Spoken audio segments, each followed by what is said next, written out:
July 30th, 2026. Dear Impulsive Me, how are you with controlling your impulses? Are you able to take a step back and think it through? I'd like to think I'm able to do that most of the time. I can give myself kind of a break to take a step back and think it through. But then there are other times that my intrusive thoughts win. So today I was thinking about how I don't like to plan for certain things. I like to just do them. Quitting a job, I just do it. Applying for a job, I just do it. Once I gave myself a nickname, and that was totally on a whim. Triple H. And before you ask what Triple H stands for, hyper, hungry, and horny. Because I'm always one. Sometimes guys get lucky and I'm all three at once. So that's my nickname. And when I came up with that, it was very fitting. It's still very fitting. But to think that that should have been my nickname years ago, and to have people who still know me by Triple H, speaks volumes. Sometimes I just do things that are out of pocket because it just feels good. I notice that my impulses are bigger when it involves trying to get people to like me. For example, I have this kiddo that I'm working with, and I really need him to build a bridge with me to do the things I need him to do. So I may or may not have bought him a toy today. Granted, it's a toy that's similar to my tablet because the first thing he does when I open my tablet is type on the keyboard. So let me get him his own keyboard so he can do just that during session. But then I realized I also did that with the girls that I work with in the mental health building. It was, I saw a need, I bought it, and took care of it. It didn't mean anything to me to take the time to stop and think, well, what bills do you have? Or responsibilities are coming up. I wanted to do something for somebody, so I did it. And that's kind of how I live my life. I just kind of throw caution to the wind when it has to do with somebody else. So I was thinking how often I do that at the sacrifice of myself. More often than I'd like to. I have decided that the best way to get people to like me, appreciate me, and want me are to just do things like ripping the Band-Aid off really quickly and not thinking about it. Does it actually help? Does it make people want me more? Me? No. The things I do for them? Yes.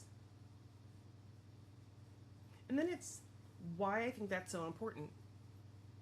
Why do I think that I have to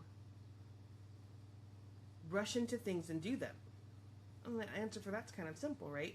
Because if you give yourself time to think about it, then you can talk yourself out of it. But if you could talk yourself out of it, it wasn't worth you doing it to begin with. That's how I operate. When I don't want to have to convince myself to do the reasonable thing, when I don't want to have to convince myself to do the right thing, I don't think about it at all. Generally speaking, when it is the right thing, I can sit down and have that conversation. I could say, hey, I recognize this is important, but something else is a little bit more important than that. I think I have a tendency to do that with myself in relationships. I jump into these relationships, I jump into these friendships, into these groups with the idea that, hey, I'm going to solve an issue. I'm going to solve this problem that exists. But not with the idea of this is what's going to be best for me. It's weird how your impulses can be intrusive to thoughts, feelings, and physical items. We generally talk about impulses like buying a big thing really quickly, which is also obviously an impulse. But we don't ever talk about like jumping into relationships that you probably shouldn't be into. Or that we jump into them so quickly and then we get so caught up in them that it's, I love you so much after 3 days and we don't know the person. I move really quickly in relationships. I move really quickly from relationships. So I don't let the dust settle from one relationship before I jump into another. I recognize that about myself. Again, very impulsive. So when I first moved out here, I was in a relationship and I was engaged. That ended, and I want to say within the week I was dating somebody new. No big deal to me. Moved on. Talked to this guy. We got in an apartment together. When that didn't work, I kicked him out. Started dating somebody else and moved him into my apartment. When that didn't work, I kicked him out and moved somebody else into my apartment. It was just a back-to-back string of relationships, which ended in marriage. The last guy that I moved into my apartment still hasn't moved out. But it was just an impulse. It wasn't a, hey, is this relationship good for you? Hey, is this what you needed? Hey, is this even what you want? It was just a, this looks good right now and it makes me feel a little bit better. Why not do it? How many times do you run into a situation doing just that? Oh, it's okay because I'm going to talk myself out of it later. But you rarely talk yourself out of it later. How many times do you end up in a relationship with somebody that you know you shouldn't be with because you impulsively got into it to begin with? Now, I'm married to my husband. I'm not saying that was an impulse. We dated for 2 years. I had 2 years to get out. But I didn't. I stayed. Although, had I been more responsible, I would have waited before I got into that relationship. He was also coming out of a relationship. When I met my husband, I was under the impression that he was divorced. Under the impression that he was divorced. Said for a reason. And he probably should have taken some time for jumping into a relationship. Neither of us did that. Neither of us took the time to think, hey, what are we wanting? What are we needing? Is this beneficial for us to do so quickly? Instead, we just kind of got caught up in this whirlwind, and then I find out that he's not divorced. But by that time, we were already living together. Impulses. So then I got to be with somebody who was going through an extremely messy divorce because I acted without thinking. And even now, while my husband checks off a lot of qualities of things that I want, I'm not shy to say that there are lots of things that I wish I had done differently. There's qualities in him that I wish were different. Had I taken the time to get to know myself, I may be in a different position. Today I was thinking about wanting a family and what that looks like, and a healthy marriage, and healthy friendships, and healthy relationships. And then the one that popped into my head the most was a healthy relationship between a mother and a daughter. My entire life, I've wanted to have kids. I've wanted a family. I've known that about myself. It's not a secret. I've planned it since I was 5. But today, I actually sat down and thought, is it that I want a family? Or again, am I searching for somebody to love me? Is it just an impulse? Having a child does not mean you have someone that loves you. It means you have someone you're responsible for.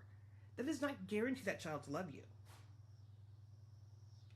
And I think what kind of got that thought going was the best example I have of a mom is the mother that I was raised by. I used to tell myself when I was younger that if there was ever a chance of me being the kind of mother like my mom was to me, I'd rather lock myself up in an insane asylum. I would hate to do to others what I felt like she did to me. And yet somehow I'm convinced that because of her example, I could somehow do the opposite of what I learned. And theoretically speaking, yes, that can work. However, if that was the only reason why I was chasing down this family to begin with, it sounds like I had a lot of work to do. Having a kid shouldn't be an impulse situation. And yet, impulsively, that's what I do. I collect kids like Pokemon. Some of them stay, some of them do. I got 2 right now. That's how it works. Many other around the US. But the point is that was it for me or was it for them? I'd like to think that when I became a foster parent, it was because I felt that the kids needed it. And while there's some truth to that, they did need parents, they did need someone to take care of them. I did it for me. I did it because I wanted this family. I wanted to have this ideal family that I had in my head play out in real life. But it didn't occur to me all that went into that. So when we first had our 2 kids that we fostered, I did a lot of stuff by myself.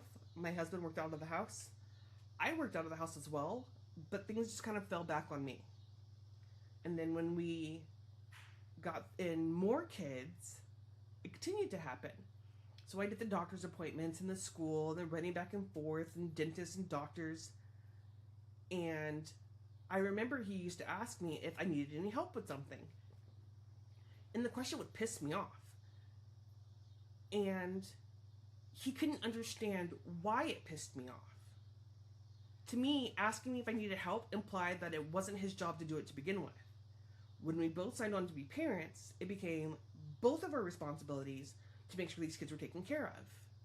Doctors, dentists, schools, the whole thing. The fact that he thought that he was helping me do those things said to me he thought they were my responsibility. Had I taken the time to get to know about my husband before I jumped into it, there wouldn't have been that issue. I was so quick to try to get what I want in the capacity that I felt like I wanted it and needed it, that I ignored all the other sides around it. How often do you get into a relationship that in your core you know is bad for you? You know that it's not helpful, it doesn't serve you, it's not going to end well, and yet you do it anyways because your impulse says, well, this is how it's supposed to work. I met this guy, we clicked, we're together now. No, it doesn't serve any purpose now. No, it's not doing anything for me. No, I'm not happy, but because I jumped into it, now I'm stuck here. How many men have gotten into a relationship with a woman where it was like, well, I didn't expect for her to be my type. I didn't expect she would accept me. She did. And now I'm killing myself trying to meet these needs of somebody that I don't really like. On an impulse. Because it worked when you impulsively said yes to begin with. I just realized that today, so many of my relationships were built on impulses.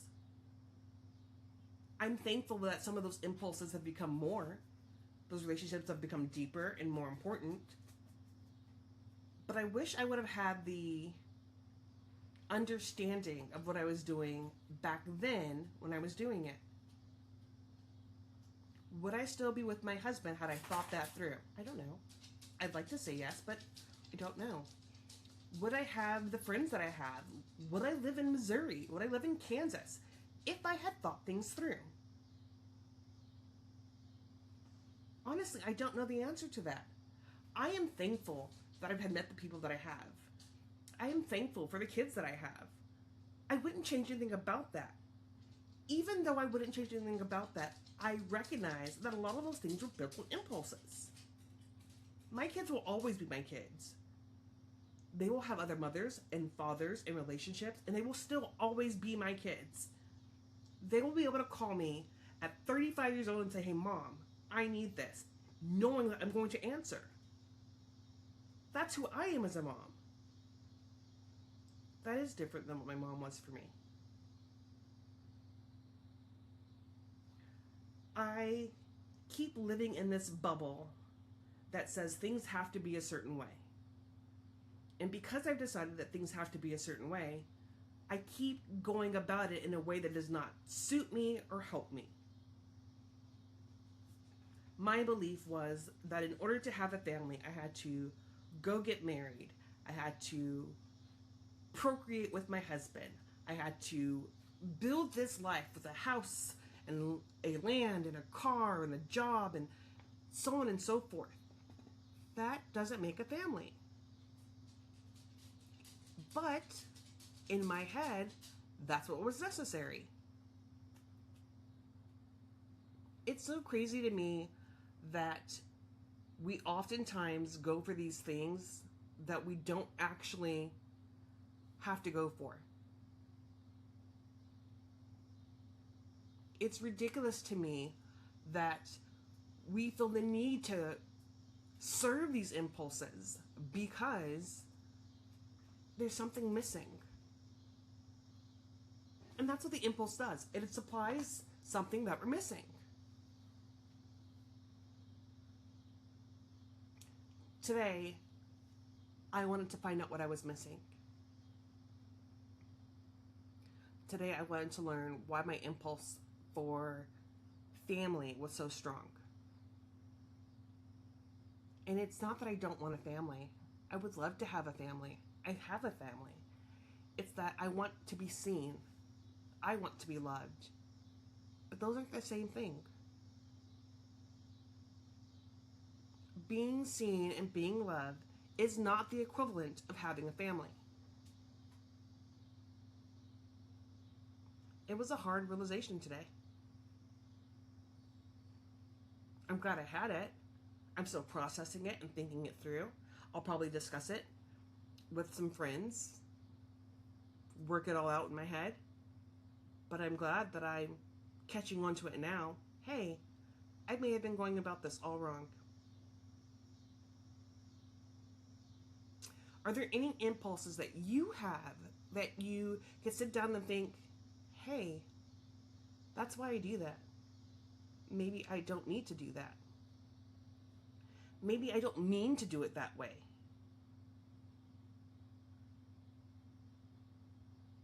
I think that we can't process things unless we're willing to examine them and question them.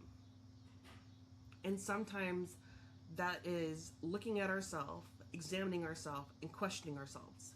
And that's really hard to do. It's really hard to hold up a mirror to yourself and say, something's not quite right.